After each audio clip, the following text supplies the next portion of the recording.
welcome back to my channel where we talk about travel and languages. If you're new here, welcome. My name is Kristen. I know this video is a little bit late getting up, but I still really wanted to share with you guys kind of what I'm going to be up to this year. So number one, my biggest goal for the year is going to be focusing or refocusing, I guess, on Japanese. That was the first language that I ever started learning. It's obviously been taking me the longest. And you know, in the past, I was not always as serious about it. So I've come a long way, but just very slowly. This year, however, I do really want to ramp up my learning, and I have some specific goals in mind for that. The main one being I really want to get qualified as a Japanese speaker for my airline, which would obviously be really helpful for my career and then just also give me a huge sense of accomplishment because there is like an assessment you have to take to get that certification, obviously. My plan is to take the test in about 3 months.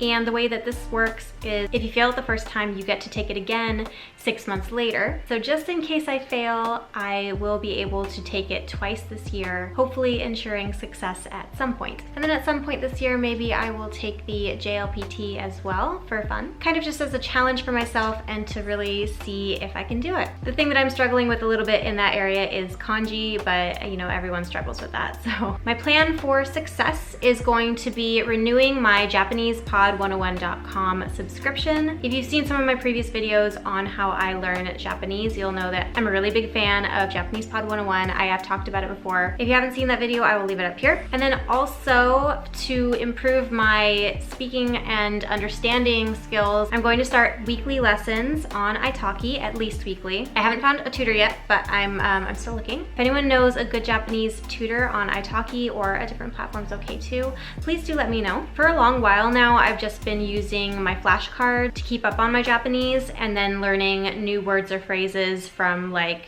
YouTube videos or TV shows. And that has really worked well for me to keep my same level of Japanese.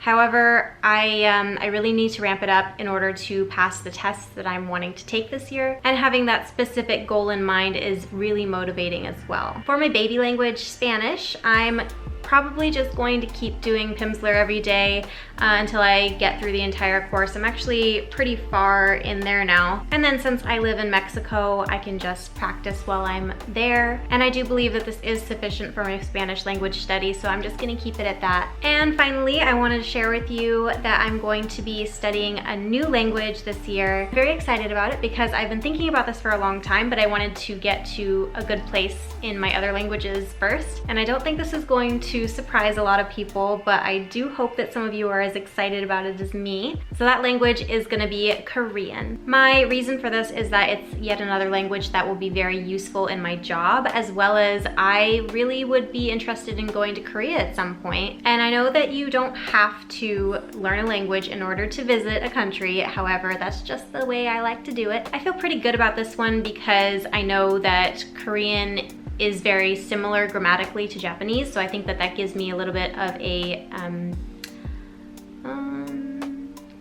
head start there. Also, the Korean alphabet only has 24 characters, whereas Japanese has like 4,000. So I'm pretty excited. I honestly think it'll be fun. And if anyone else has this same goal for this year, please let me know. Maybe we could start some sort of a study group or I don't know, just encourage each other. Before I wrap up this video, I just want to give you a little word of encouragement. If anyone tries to tell you that it's too hard to learn a language or multiple languages at the same time, just because they couldn't do it doesn't mean you can't do it. And I think that if you really want something, you should go for it. So I encourage you all to give it your best shot and definitely reach out to me if you want to be a study buddy or just want a little bit more encouragement. You can follow me on Instagram or subscribe to this channel. Also, please leave a comment on what your language goals are this year. I'd love to hear about them. Thank you all so much for watching, and I'll see you all next time.